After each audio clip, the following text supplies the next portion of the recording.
আসসালামু আলাইকুম, কেমন আছেন সবাই? আশা করি ভালো আছেন। iTechMamun ইউটিউব চ্যানেলের আরও একটি ভিডিওতে আপনাকে স্বাগতম। আজকের ভিডিওর বিষয়টা হলো আমাদের অ্যাপেল আইডি প্রোফাইলের নিচে একটি অ্যাপেল আইডি সাজেশন নামে অপশান আসে এবং লাল মার্ক করা থাকে, জাস্ট এরকমই। অনেকের আবার এরকম থাকে না, তবে ম্যাক্সিমাম টাইমে আমরা এরকমটাই দেখি। এখন অ্যাপেল আইডি সাজেশন কেন আসে বা আমার কোনো ফোনের কোনো সমস্যা থাকার কারণে আসে কি না সেসব নিয়ে আজকের ভিডিও। আশা করি ভিডিওটা সম্পূর্ণ দেখবেন, আর এখনও পর্যন্ত আমার চ্যানেলটি সাবস্ক্রাইব না করলে সাবস্ক্রাইব করে নেবেন।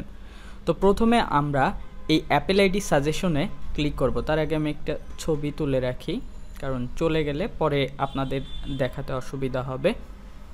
তো এখান থেকে আমরা প্রথমে আমাদের সেটিংসে চলে যাব। গেলেই আমরা দেখতে পাবো অ্যাপেল আইডি সাজেশন নামে একটা অপশন আছে। তো এই অপশনটাতে আমরা যদি ক্লিক করি তাহলে আমরা দেখতে পাবো যে কি সমস্যা। তো সেই জন্য আপনার অবশ্যই ওয়াইফাই কানেক্ট থাকা লাগবে, যেহেতু অ্যাপেল আইডি টাই হলো আপনার ইন্টারনেটের সাথে সংযুক্ত। তো আমরা এখান থেকে আমাদের নেটটা কানেক্ট করে নিলাম। এরপরে অ্যাপেল আইডি সাজেশনে ক্লিক করলে আমরা এখানে দেখতে পাচ্ছি iPhone not backup, iPhone backup করতে বলতেছে বা ব্যাকআপ সেটিং করতে বলতেছে, আইফোন ব্যাকআপ ফেইল দেখাচ্ছে।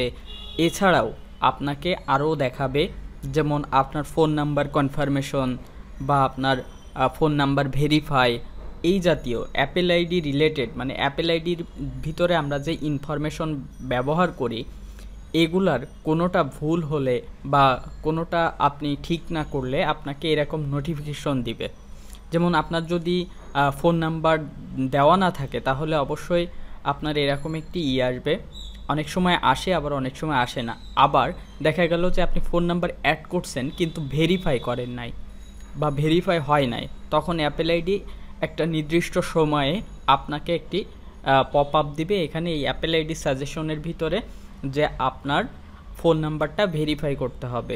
শুধু তাই না, অ্যাপেল আইডি রিলেটেড যত ধরনের পাসওয়ার্ড দেওয়া, অ্যাকাউন্ট ভেরিফাই করা, সব কিছু কিন্তু এই অ্যাপেল আইডি সাজেশনে আসবে।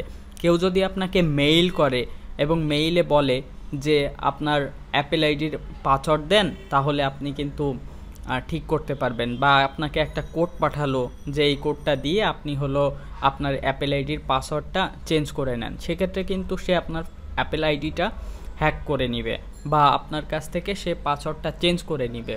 তো আপনি সব সময় দেখবেন যে আপনার অ্যাপেল আইডি রিলেটেড যদি কোনো সমস্যা হয় বা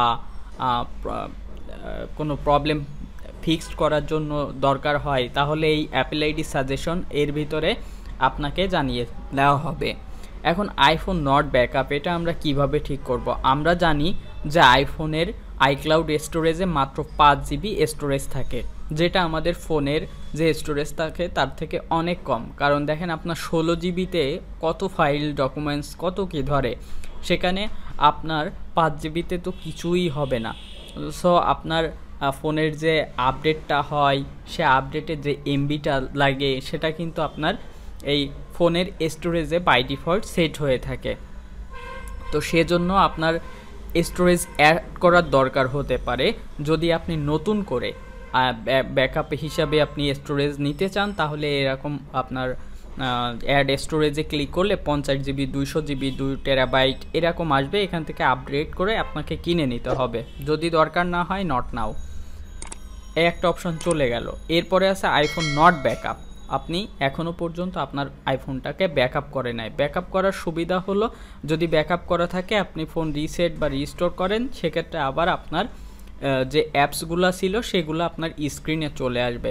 তো এটাও আমাদের দরকার হয় না, কারণ ব্যাকআপ করার মতো স্টোরেজ আমাদের আইক্লাউডে থাকে না। আইক্লাউড স্টোরেজ একটু ফাঁকা রাখা ভালো হয়। তো সেক্ষেত্রে আপনি চাইলে কম্পিউটারে ব্যাকআপ হিসাবে রাখতে পারেন। তো যেহেতু আমাদের এখান থেকে দরকার হচ্ছে না, আমরা এখান থেকে ওকে করে দিব। এখন কিন্তু আপনার অ্যাপেল আইডি সাজেশন নামে যে একটা নোটিফিকেশন ছিল সেটা আর নাই। আর আপডেট রিলেটেড যদি কোনো কিছু থাকে, এখানে সফটওয়্যার আপডেট অ্যাভেলেবেল এরকম থাকবে বা সফটওয়্যার আপডেটে 1 লেখা থাকবে। তো সেখান থেকে আপনি আপডেট করে নিলে বা সেটা ভিউ করলে সেটার নোটিফিকেশনটা চলে যাবে। কিন্তু আপনি যতক্ষণ পর্যন্ত আপডেট করবেন না তত সময় আপনাকে এটা নোটিফাই করবে এবং নাম্বারিং করা থাকবে। তো এই ছিল আজকের ভিডিও। আশা করি বুঝতে পেরেছেন যে অ্যাপেল আইডি সাজেশন বা অ্যাপেল আইডির যে রিভিউ ভেরিফিকেশন এগুলা কোথায় আসে যদি কোনো সমস্যা থাকে। তো ঠিক এভাবেই আপনারা ঠিক করে নেবেন। যদি ঠিক করে নেন তাহলে আর আপনাদের এরকম সমস্যা ফেস করবেন না। আশা করি ভিডিওটি বুঝতে পেরেছেন। ভালো লাগলে লাইক এবং শেয়ার করবেন, আর এখনও পর্যন্ত আমার চ্যানেলটি সাবস্ক্রাইব না করলে সাবস্ক্রাইব করে নেবেন।